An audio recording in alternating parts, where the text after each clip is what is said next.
Correct ಆಗಿ ನೋಡೋ ಈ ಕಟ್ಔಟ್ ನ ಕಿಡ್ ತರ ಕಾಣಿಸ್ತಾನ ನಿನ್ ಕಣ್ಣಿಗೆ. ಧನ್ವೀರ್ಗೆ ಜೊತೆಯಾದ ಗಿಲ್ಲಿ. ಹಯಗ್ರೀವ ಟೀಸರ್ನಲ್ಲಿ ನಟನ ಡೈಲಾಗ್ ಅಬ್ಬರ ಬಲು ಜೋರು. ಕೈವಾ ಬಳಿಕ ಧನ್ವೀರ್ ನಟನೆಯಲ್ಲಿ ಮೂಡಿ ಬರುತ್ತಿರುವ ಹಯಗ್ರೀವ ಸಿನಿಮಾ ತೆರೆಗೆ ಬರಲು ಸಜ್ಜಾಗಿದೆ. ಇದೇ ಫೆಬ್ರವರಿ 27ರಂದು ಹಯಗ್ರೀವ ಸಿನಿಮಾ ಚಿತ್ರಮಂದಿರಗಳಲ್ಲಿ ಬಿಡುಗಡೆಯಾಗುತ್ತಿದೆ.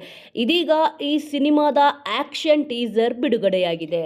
ಧನ್ವೀರ್ ಜೊತೆಯಲ್ಲಿ ಗಿಲ್ಲಿ ನಟ ಕಾಣಿಸಿಕೊಂಡಿದ್ದಾರೆ. ಟೀಸರ್ನಲ್ಲಿ ಧನ್ವೀರ್ ಅವರ ಹಿಂದೆ ನಿಂತುಕೊಂಡ ಗಿಲ್ಲಿ ನಟ, ಕರೆಕ್ಟ್ ಆಗಿ ನೋಡು ಈ ಕಟ್ಔಟ್ನ ಕಿಡ್ ತರ ಕಾಣಿಸ್ತಾನ ನಿನ್ ಕಣ್ಣಿಗೆ ಎಂದು ಮಾಸ್ ಡೈಲಾಗ್ ಹೊಡೆದಿದ್ದಾರೆ. ಬಿಗ್ ಬಾಸ್ ಸೀಸನ್ 12ರ ಮೂಲಕ ಅತಿ ಹೆಚ್ಚು ಗಮನ ಸೆಳೆದಿರುವ ಗಿಲ್ಲಿ ನಟ ಸದ್ಯ ಸಿನಿಮಾಗಳಲ್ಲಿ ಬ್ಯುಸಿಯಾಗಿದ್ದಾರೆ. ಇದೇ ಮೊದಲ ಬಾರಿಗೆ ಗಿಲ್ಲಿ ನಟ ಅವರು ಧನ್ವೀರ್ ಅವರ ಜೊತೆಗೆ ನಟಿಸಿದ್ದು ಅಭಿಮಾನಿಗಳಿಗೆ ಭಾರಿ ಖುಷಿ ಕೊಟ್ಟಿದೆ. ವಿಶೇಷವೆಂದರೆ ನಟ ದರ್ಶನ್ ಅವರ ಹುಟ್ಟುಹಬ್ಬದ ದಿನವೇ ಧನ್ವೀರ್ ಅವರು ತಮ್ಮ 5ನೇ ಸಿನಿಮಾದ ಟೀಸರ್ ಅನ್ನು ಬಿಡುಗಡೆ ಮಾಡಿದ್ದಾರೆ.